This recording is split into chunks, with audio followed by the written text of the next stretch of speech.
Hello বন্ধুরা, সবাইকে স্বাগতম জানাচ্ছি স্ট্রেঞ্জ বাংলার আরো একটি নতুন ভিডিওতে। বন্ধুরা, আমাদের আজকের ভিডিওতে আমরা আমাদের দেশের সাবেক দুইজন প্রধানমন্ত্রী বেগম খালেদা জিয়া এবং খুনি শেখ হাসিনার মধ্যে একটি কম্পারিজন ভিডিও করব। তো প্রথমে আমরা বেগম খালেদা জিয়া সম্পর্কে আলোচনা করব। বেগম খালেদা জিয়া 1991 থেকে 1996 এবং 2001 থেকে 2006 সাল পর্যন্ত বাংলাদেশের প্রধানমন্ত্রী ছিলেন। তিনি ছিলেন বিশ্বের দ্বিতীয় নারী প্রধানমন্ত্রী এবং বাংলাদেশের প্রথম নারী প্রধানমন্ত্রী। তিনি ছিলেন শহীদ রাষ্ট্রপতি জিয়াউর রহমানের স্ত্রী এবং বাংলাদেশের ফার্স্ট লেডি। বেগম খালেদা জিয়ার রাজনৈতিক শিষ্টাচার ছিল খুবই ভালো। তিনি দলমত নির্বিশেষে শেখ মুজিবুর রহমান থেকে শুরু করে জাতীয় সকল নেতাকেই সম্মান জানাতেন।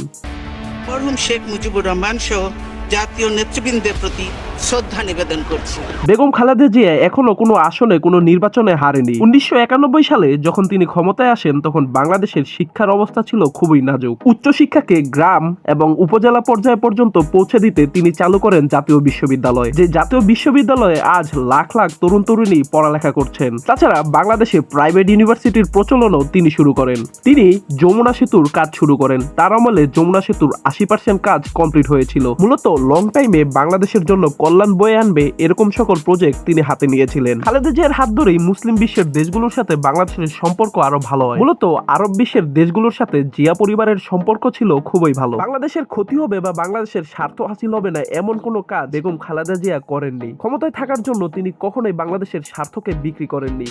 শেষ বয়সে এসে তিনি জেলও খেটেছেন, তবুও প্রতিবেশী এবং আগ্রাসীদের কাছে তিনি মাথা নত করেননি। খুনি শেখ হাসিনা রাজনৈতিক প্রতিহিংসা করে বেগম খালেদা জিয়াকে তার 38 বছরের স্মৃতিজড়িত বাড়ি থেকে বের করে দিয়েছিলেন। আর সেদিন বেগম খালেদা জিয়া বলেছিলেন, আমি আল্লাহর কাছে বিচার দিচ্ছি। আল্লাহর কাছে দেওয়া বিচারটি আল্লাহ কবুল করেছেন। বর্তমানে বেগম খালেদা জিয়া বাংলাদেশের সবচেয়ে সম্মানিত ব্যক্তি। বাংলাদেশের সকল রাজনৈতিক দল বেগম খালেদা জিয়াকে সম্মান করে। বর্তমানে বিএনপির বিরোধী দল যারা রয়েছে, জামায়াতে ইসলামী, এনসিপি, এবি পার্টি, সবাই বেগম খালেদা জিয়াকে নিজেদের রাজনৈতিক গুরু মানেন।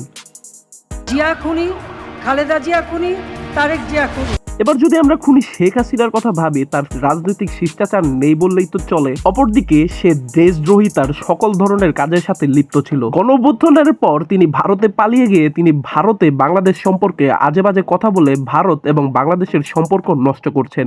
তিনি ভারতীয়দেরকে বুঝ দিচ্ছেন যে বাংলাদেশে নাকি বাংলাদেশিরা হিন্দুদেরকে মেরে ফেলছে, আর শেখ হাসিনাই নাকি একমাত্র লোক যে হিন্দুদের রক্ষা করতে পারবে। এভাবে ভারতীয়দেরকেও বলদ বানাচ্ছে শেখ হাসিনা। এভাবে ভারতীয়দেরকে বাংলাদেশ বিরোধী বানিয়ে দিচ্ছে শেখ হাসিনা। এখানেও সে দেশদ্রোহিতার পরিচয় দিচ্ছে। ক্ষমতায় টিকে থাকার জন্য এমন কোনো ক্রাইম নেই যেটা সে করেনি। তার এই ক্রাইমগুলো ঢাকার জন্য সে বিদেশ থেকে ঋণ নিয়ে আসতো।